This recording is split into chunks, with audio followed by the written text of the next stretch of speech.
முருகன் 2 கையில கொடுக்கிறவரோ 4 கையில கொடுக்கிறவரோ 6 கையில கொடுக்கிறவரோ கிடையாது. 12 கையில தரக்கூடியவர்.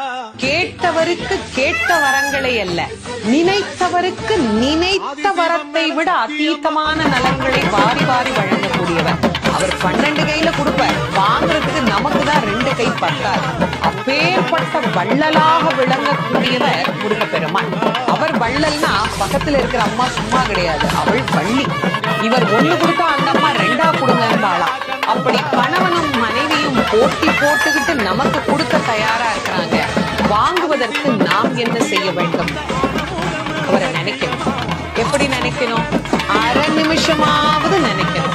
அரை நிமிஷம் எப்படி நினைக்கணும்? எனக்கு கொடுப்பாரு, எனக்கு கொடுப்பாரு, எனக்கு கொடுப்பாருன்னு நினைக்க கூடாது. முருகப்பெருமானை உள்ளம் உருகி, அந்த உள்ளம் உருகுகிற போதே நமக்கு அப்படியே கண்களில் இருந்து ஆனந்த கண்ணீர் அப்படியே பெருகும். அந்த கண்ணீர்